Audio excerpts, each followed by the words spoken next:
Chers frères et sœurs, chers collègues, mesdames, messieurs, bonsoir et bienvenue. Rupture des relations diplomatiques entre la République du Burkina Faso et la République française. Quelles en sont les implications? Quelles en sont les conséquences? Alors, la République du Burkina Faso vient d'annoncer officiellement la rupture de ses relations diplomatiques avec la République française, comme vous pouvez le réentendre dans le court extrait qui suit. Le gouvernement du Burkina Faso porte à la connaissance de l'opinion nationale et internationale qu'il a pris la décision de rompre ses relations diplomatiques avec la République française au compter de ce jour 26 juin 2026.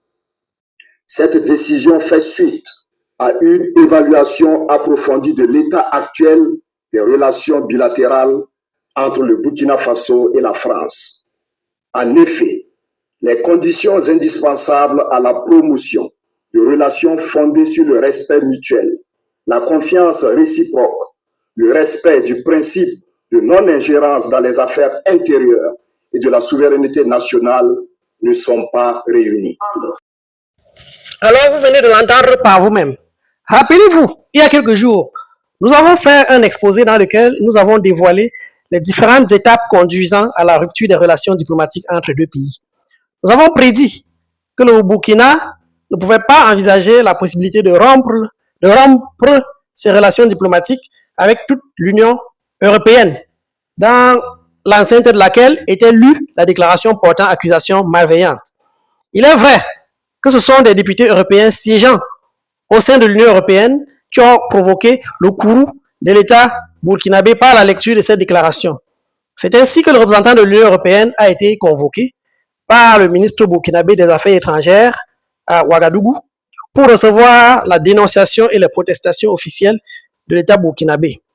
Nous disions donc que l'acte de dénonciation et de protestation du gouvernement burkinabé avec l'Union européenne ne pouvait pas aller jusqu'à l'étape de la rupture des relations diplomatiques, notamment avec toute l'Union européenne. Vous convenez avec moi, avec 27 pays, c'est pas évident. La suite des événements nous a donné raison, comme vous le constatez. Donc, le Burkina n'a pas rompu ses relations diplomatiques avec l'Union européenne, mais avec un pays particulier qui est la France. Vous allez comprendre pourquoi. Vous pouvez donc réécouter nos vidéos antérieures. Par contre, très avisé sur les questions internationales, la diplomatie burkinabé a compris qui était l'instigateur du courroux de l'Union européenne contre le pays des hommes intègres. C'est ainsi que le gouvernement burkinabé a isolé le danger et l'a maîtrisé. Ce gouvernement allait sortir le pays qui le calomniait à l'Union européenne en s'ingérant grossièrement dans ses affaires intérieures et en portant des accusations erronées contre lui. Le gouvernement du Burkina allait le faire sortir. Alors, ce pays qui portait des accusations pour susciter, sinon des actions malveillantes contre le Burkina, tout au moins un isolement diplomatique.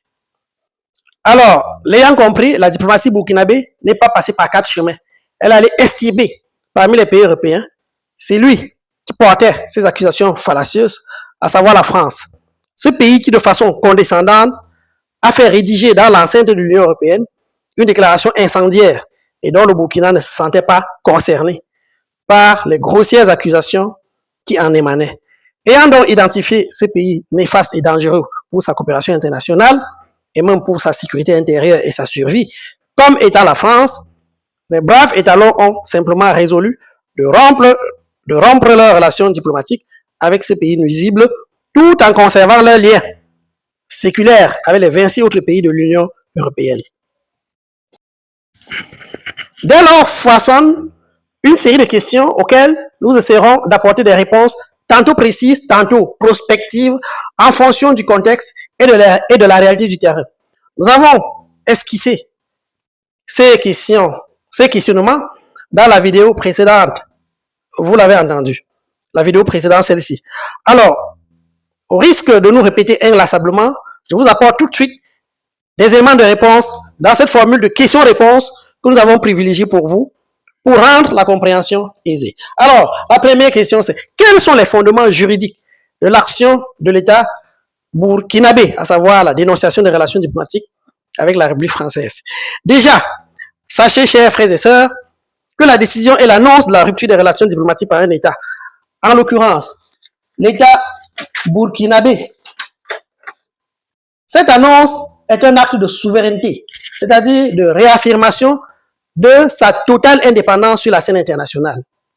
Pour ce faire, les autorités militaires agissant par l'intermédiaire du ministère burkinabé des Affaires étrangères ont mis fin aux relations diplomatiques avec la France en se basant sur un traité bilatéral encadré lui-même par une convention internationale.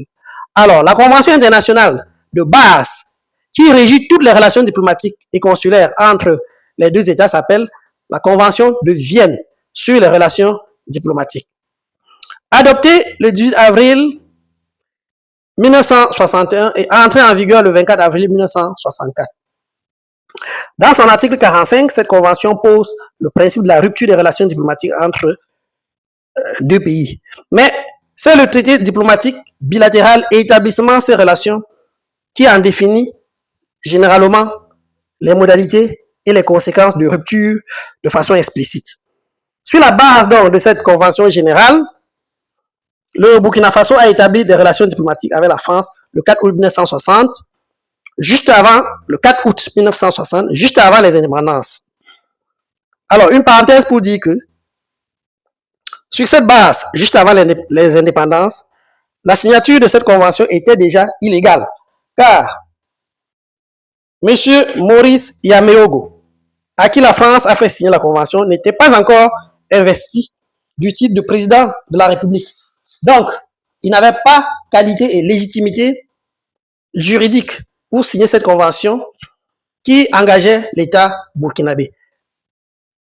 Car le Burkina n'a été indépendant que bien après, quelques jours après. On comprend que la France lui avait fait signer la convention comme condition pour lui remettre le pouvoir. Donc, la convention garantissait d'abord et avant tout les intérêts français. Ce n'était pas honnête. Heureusement, Ibrahim Traoré vient de remettre les pendules à l'heure. Toujours est-il donc que les relations diplomatiques entre la France et le Burkina étaient régies par ce traité signé le 4 août 1960 et par un traité de coopération de 1961 qui a déjà été sans doute dénoncé. Mais désormais, tout cela est derrière nous car le gouvernement du Burkina Faso a officiellement annoncé la rupture totale de ses relations diplomatiques avec la France le 26 juin 2026. Un tel acte est fondé sur deux principes juridiques de base que sont, premièrement, le droit des peuples à disposer d'eux-mêmes, deuxièmement, le principe de liberté fondamentale et de la souveraineté, ainsi que celui de l'égalité juridique des États inscrit dans la charte de l'ONU. Troisièmement, le principe de cessation ou de dénonciation de la convention contenue dans chaque traité bilatéral signé par deux États. En l'occurrence, la France et le Burkina. Donc, le gouvernement burkinabé a, en plus des deux premiers principes naturellement acquis, usé de son droit légitime et légal de dénoncer toute convention bilatérale ou multilatérale avec un ou plusieurs États lorsque ses intérêts vitaux ou légitimes sont menacés. Bravo à son Excellence, Monsieur le Président Ibrahim Traoré. Alors, de deux, quelles sont les prochaines étapes entre la France et le Burkina Faso au cours des heures ou des jours qui suivront?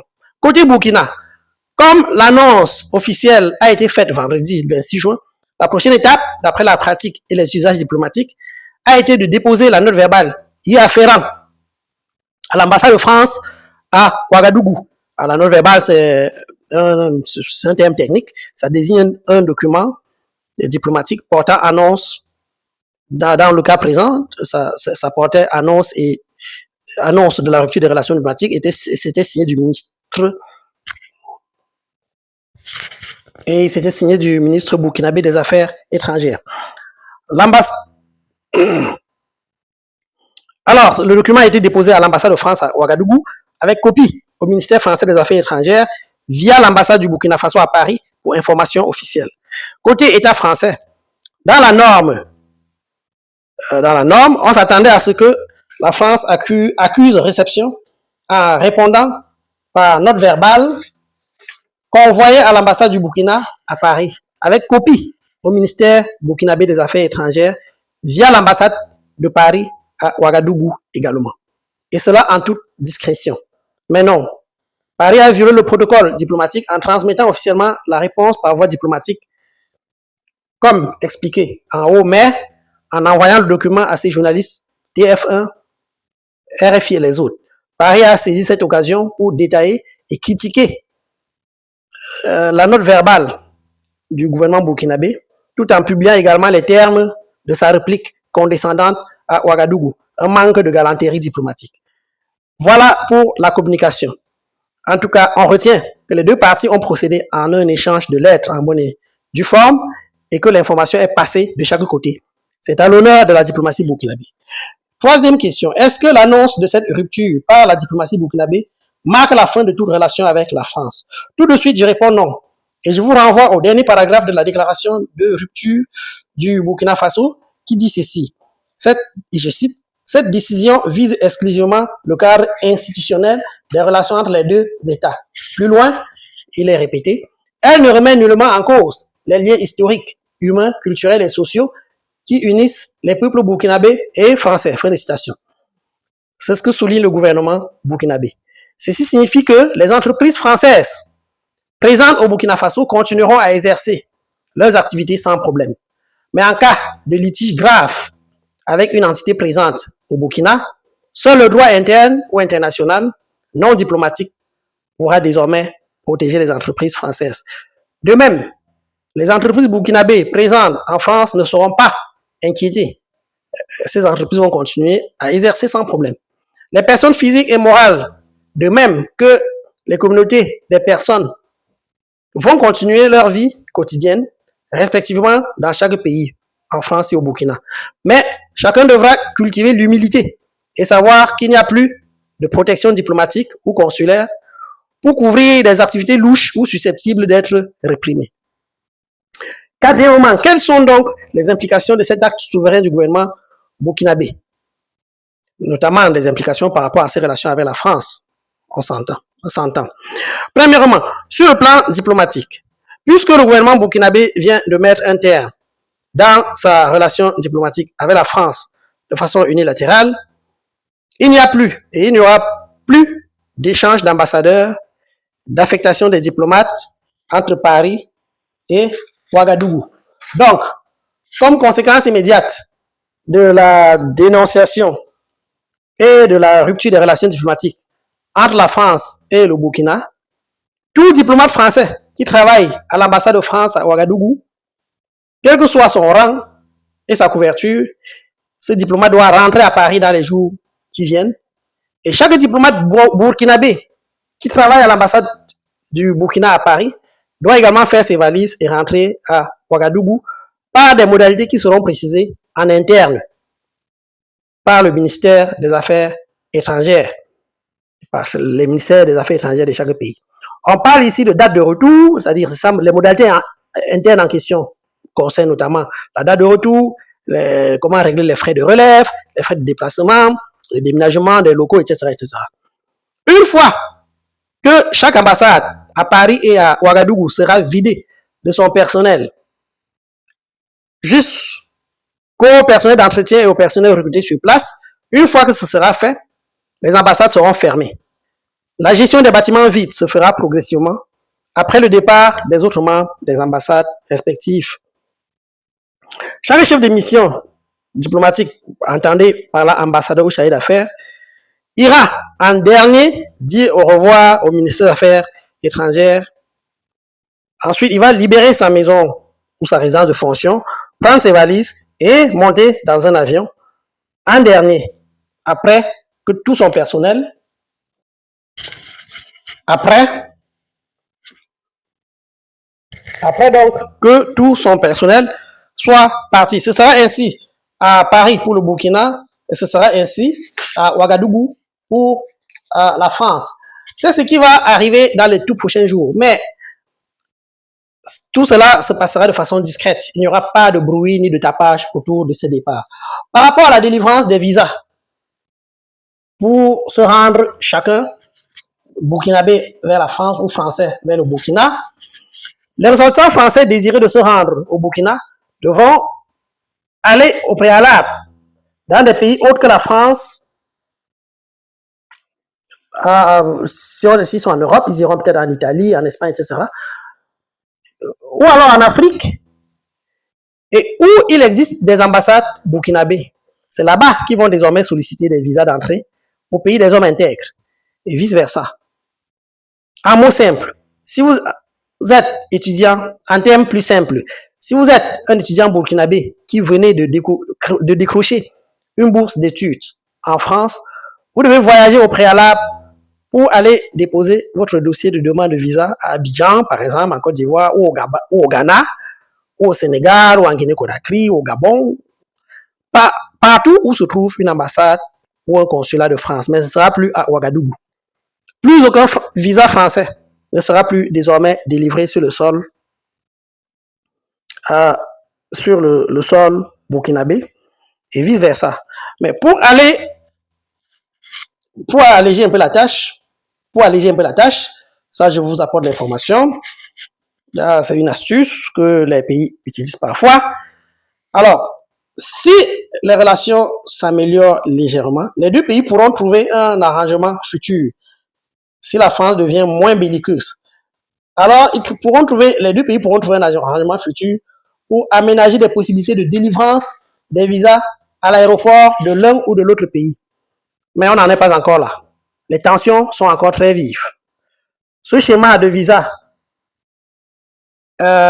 extraterritoriaux s'applique pour l'instant également aux délégations officielles qui voudraient aller travailler dans l'un ou l'autre pays. Donc, si un Français veut aller travailler au Burkina, ce n'est plus à Paris, à l'ambassade du Burkina à Paris, qu'il obtiendra son visa. Il devra aller le chercher peut-être en Espagne ou en Italie, et vice-versa. Sauf si la possibilité dont je viens de vous parler est aménagée entre les deux pays au niveau de l'aéroport. Alors, le Burkina... Alors, quelles sont les implications de cette rupture des relations diplomatiques sur le plan communicationnel? Eh bien, le Burkina Faso espère, et toute l'Afrique avec, que le gouvernement français va cesser, une fois pour toutes, d'utiliser ces médias, France 24, TV5, Monde, TF1, etc., pour parler des affaires du Burkina Faso à longueur de journée, notamment pour parler de junte par-ci, junte par-là, alors que les deux pays n'entretiennent plus de relations diplomatiques. Donc ça, c'est la conséquence immédiate. Chers frères et sœurs, la conséquence immédiate, c'est que le Burkina Faso espère que les médias français vont désormais se taire pour les affaires, sur ce qui concerne, en ce qui concerne les affaires intérieures du Burkina Faso. Donc, en tout cas, vous pouvez être certain que le gouvernement burkinabé ne parlera plus de la France, sauf dans quelques rares cas où des ressortissants burkinabés, par exemple, sont impliqués, où l'intérêt de l'État burkinabé est en jeu, ou alors dans un fait majeur survenu en France, dans lequel sont impliqués des burkinabés. À ce moment-là, peut-être que vous pourrez entendre parler de la France. Sinon, en règle générale, c'est tout au moins le souhait du Burkina, c'est que chacun ne parle plus du pays de l'autre. Voilà, c'est ce que le Burkina souhaite. Et que la France, par exemple, ne traîne plus ses affaires dans les enceintes de l'Union européenne, de l'ONU, etc., parce que ce qui se passe au Burkina ne concerne pas la France. Et, alors, si la France était concernée avant du fait des relations diplomatiques, le Burkina a rompu ses relations diplomatiques pour dire à la France, désormais, s'il vous plaît, chère France, mettez-vous à l'écart de mes affaires, ça ne vous concerne en rien, nous n'avons plus de relations diplomatiques. Donc, laissez mes affaires tranquilles. Ça, tout ce que je fais dans mon pays ne regarde plus que moi. Voilà. Alors, troisièmement, sur le plan moral, la France s'est pendant longtemps prise pour le grand frère, le tuteur, le paternel incontournable des pays d'Afrique noire et donc du Burkina Faso. Rappelez-vous l'affaire du Penhall de l'ONU. Cet acte de rupture diplomatique posé par le Burkina Faso vise à mettre définitivement un terme à cette condescendance, à ce genre de pratique. D'où vient-il que la France se permette de tenir le bic d'un pays africain à l'ONU? De toute façon, la France, le Burkina, le Mali et le Niger avaient dénoncé cette pratique et nous pensons qu'à ce jour, la France ne tient plus leur bic à l'ONU. Alors, les États africains qui veulent continuer à se faire marcher dessus par la France, s'ils veulent, ils continuent à confier leur bic à la France, à l'ONU pour rédiger leurs résolutions, etc. Ça n'engage que ces pays-là. En tout cas, pour ce qui concerne le Burkina, le Mali et le Niger, la France ne tient plus leur bic à l'ONU. Voilà. C'est très clair, c'est simple. C'est dans ce rôle de tutoriel, de paternel, etc., que la France se permettait d'aller à l'ONU, comme je l'ai dit, à l'Union européenne, etc., porter des résolutions concernant le Burkina. Maintenant, la France n'a plus la moindre légitimité pour poser ce genre d'acte. Voilà. C'était l'explication sur le plan moral, l'explication de la rupture des relations diplomatiques sur le plan moral. Qu'est-ce que ça signifiait? Eh bien, vous avez compris. Sur le plan géostratégique, que signifie la rupture des relations diplomatiques entre le Burkina et la France? Alors, sur le plan géostratégique, le Burkina ne fait plus partie ni du précaré français, ni de la chasse gardée de Paris. On espère que de nombreux autres pays africains emboîteront bientôt le pas au pays des hommes intègres. Cinquièmement, sur le plan économique, il n'y a aucune rupture économique avec la France. Voilà, que ce soit clair. Ne mélangeons pas tout, chers frères et sœurs. Sur le plan économique, il n'y a pas de rupture économique avec la France. Les entreprises françaises, comme Orange et Canal+, par exemple, vont continuer leurs activités sur toute l'étendue du territoire burkinabé, comme je l'ai mentionné. Mais elles n'auront plus de couverture consulaire française en cas de litige à l'intérieur du pays, à l'intérieur du Burkina Faso. Peut-être qu'ils pourront compter sur des textes comme ceux de l'OADA, des choses comme ça. Mais nous répétons ceci, la rupture des relations diplomatiques avec la France, telle que initiée et assumée par le gouvernement du Burkina Faso, est un acte diplomatico-juridique. C'est un acte diplomatico-juridique au sens propre du terme. Cela ne constitue pas une rupture culturelle. Cela ne constitue pas, une rupture culturelle. C'est-à-dire les relations culturelles, échanges d'étudiants, promotion de la musique, etc., ne sont pas affectées. Cela ne constitue pas non plus une rupture économique. Les échanges commerciaux, les investissements des Français au Burkina et des Burkinabés en France, les activités des entreprises, etc., entre la France et le Burkina ne sont pas affectées. Tout va continuer normalement comme si de rien n'était. Les entreprises et opérateurs économiques burkinabés opérant en France vont continuer leurs activités comme si de rien n'était. De même, les entreprises françaises et opérateurs économiques présents au Burkina ne sont en rien concernés par cette rupture des relations diplomatiques. Tout va continuer normalement. Donc, ce n'est pas la Lali, ce n'est pas le Sagat entre la France et le Burkina. Non, on n'en est pas là. Le président Ibrahim Traoré a été très méticuleux. Il a posé un acte simple dans un domaine très précis. Son objectif était surtout que la France cesse de se mêler de ses affaires intérieures. C'était ça le principal objectif. Ce n'est pas le Sagat, chers frères et sœurs. Ce n'est pas le cas. Ce n'est pas la guerre. Pas la guerre économique, ce n'est pas la guerre sociale, non. C'est juste rupture pour dire, tu ne parles plus de mes affaires, moi je ne parle plus de tes affaires. Je ne veux plus voir tes diplomates chez moi et puis je n'envoie plus mes diplomates chez toi. On en est juste là, à l'aspect diplomatique. Alors, quelle a été la réaction de la France au regard de tout ce que je vous ai expliqué? Alors, normalement, logiquement, la France devait juste prendre acte. Et dire, ok, envoyer une lettre pour dire, j'ai compris. Et poser désormais des actions allant dans ce sens de rupture. Hélas, en dehors de prendre acte et d'accuser inutilement, de façon condescendante dans sa note verbale de réplique, la France ne va rien faire sur la forme. Bon, oui, en fait, comme je vous l'ai dit, la France va juste prendre acte et accuser réception. Même si elle l'a fait de façon condescendante, c'est tout ce qu'elle a à faire. Mais sur le fond, pour ce pays-là, rien n'a changé. Donc, écoutez bien, la France a bien rédigé un document, une note verbale, un communiqué, peu importe. Une note verbale, oui, adressée au gouvernement burkinabé pour dire, bon, j'ai compris. Mais en même temps, un communiqué tapageux, bruyant pour continuer à raconter des choses qui blessent les Africains. Ça, vous l'avez entendu sur les ondes de leur radio, les radios françaises. Ça, c'était sur la forme, c'est ce qu'ils ont fait, ce n'est pas important. Mais sur le fond, par contre, pour cette France-là, rien n'a changé par rapport à sa conception d'une Afrique éternellement esclavagisée à ses pieds. Oui, la France va continuer à nourrir secrètement et patiemment l'ambition d'un coup d'État au Burkina Faso, au Mali ou au Niger, pour espérer replacer sur le trône un homme qui lui est favorable. Ça, je peux vous le garantir. Comme je l'ai dit antérieurement, les gouvernements français successifs vont travailler calmement et patiemment sur ces sinistres projets de déstabilisation aussi longtemps que la Lune subsistera au ciel. Donc, c'est la détermination inébranlable des peuples burkinabés, maliens, nigériens et des autres pays d'Afrique qui permettra sur le long terme d'anéantir complètement l'égrégore impérialiste français et de bâtir une Afrique libre et prospère. Cinquième question. Quelles seront les réactions des organisations internationales comme l'Union européenne, l'ONU, l'Union africaine, la CEDEAO, la CEMAC, etc. Eh bien, ces organisations ne sont en rien inquiétées par une rupture des relations diplomatiques entre la France et le Burkina Faso. C'est un acte essentiellement bilatéral, c'est-à-dire un pays A et un pays B, c'est le cas. La rupture qui vient de s'opérer relève d'un acte bilatéral et ne concerne que les deux pays impliqués, à savoir le Burkina Faso et la France. J'espère que c'est très clair, chers frères et sœurs. Chacun des deux pays va poursuivre ses relations multilatérales avec chaque organisation comme si de rien n'était. C'est-à-dire, le Burkina va continuer ses relations avec l'Union africaine, avec l'Union européenne, etc.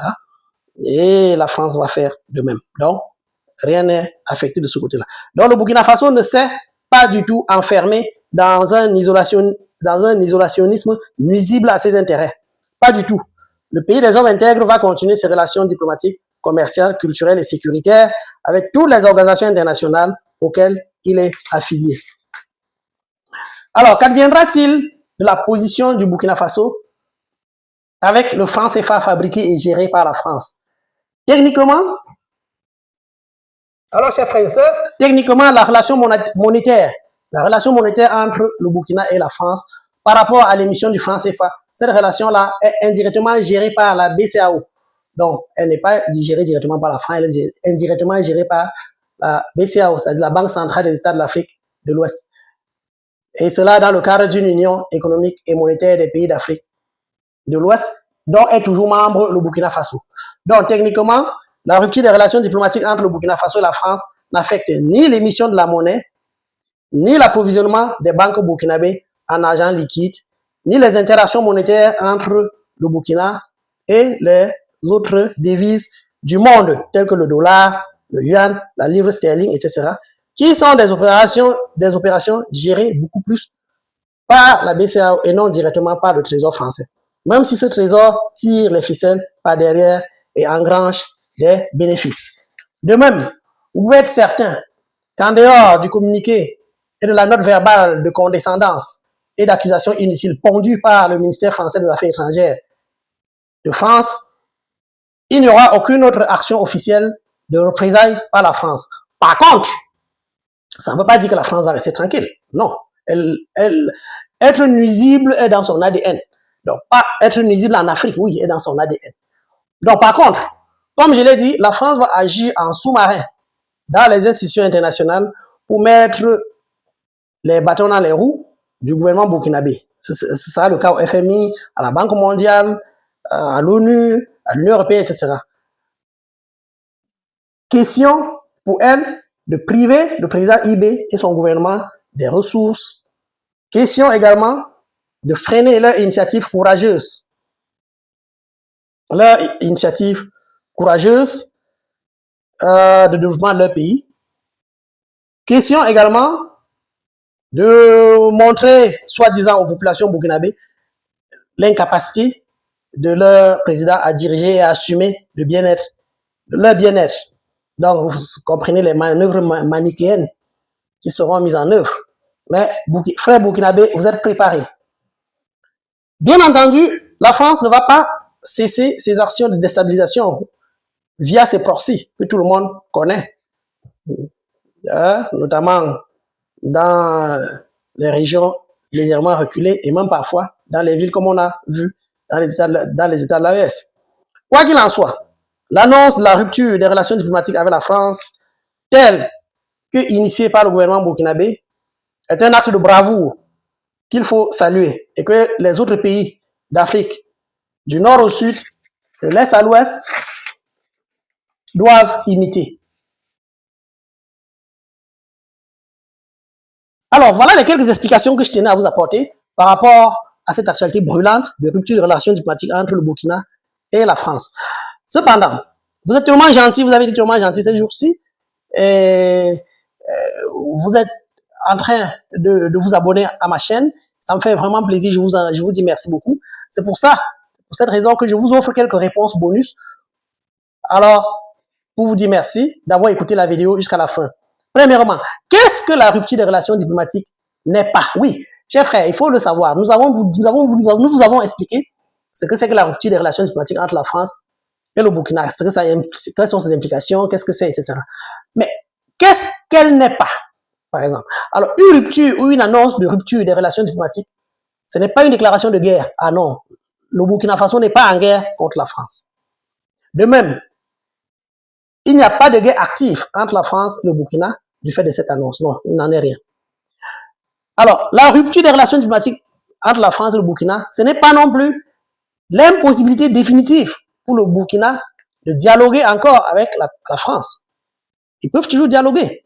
Car n'oubliez pas qu'il y a encore le cordon ombilical du franc CFA, par exemple, qui fournira toujours aux deux États un prétexte pour se parler dans d'autres cercles. Oui, chers frères, l'État burkinabé ne va pas se taire à jamais, ne va plus jamais parler à l'État français, c'est pas vrai. Ils vont parler d'autres choses dans différents cercles, dans différentes enceintes, à différentes occasions. Oui, c'est ça la diplomatie, c'est deux États, il n'y a rien à faire là-dessus. C'est pas une question d'émotion, c'est une question de réalisme. Donc, c'est pas une question d'émotion, c'est une question de réalisme politique, c'est une question d'intérêt des États. Il y a également des institutions multilatérales comme l'ONU, la BAD, Banque africaine de développement, Banque mondiale, etc., au sein desquelles les diplomates des deux pays pourront toujours échanger. Il y a des sous. Le Niger également, le régime militaire a expulsé l'ambassade de France en 2023 et fermé définitivement l'ambassade de France à Niamey. Ça aussi, vous le savez. Troisième question bonus. Alors, le Burkina Faso pourra-t-il de nouveau rétablir des relations diplomatiques avec la France? Je vous réponds tout de suite oui. Si la France change sa politique de condescendance, d'exploitation sauvage des pays africains, elle ne se mêle plus aux affaires internes du Burkina Faso, elle se comporte comme un pays gentleman, elle respecte la souveraineté du Burkina Faso, elle se fait discrète, elle ne se fait plus tapageuse, condescendante, etc. Alors, si tout cela est réuni, il n'y a pas de raison qu'un jour, le président actuel du Burkina ou un président futur, il n'y a pas de raison que ce président-là ne réunisse pas de nouveau son gouvernement pour dire, ben, écoutez, la France a changé, qu'est-ce qu'on fait? Et que advienne, par exemple, de nouveau, et qu'advienne un rétablissement des relations diplomatiques. Donc, rien n'est impossible. Mais au regard du lourd passif français au Burkina Faso, notamment avec l'affaire Sankara et surtout toute la dégradation récente des relations entre le Burkina et la France, une reprise ne semble pas envisageable tant que Ibrahim Traoré est au pouvoir au Burkina. Peut-être après lui.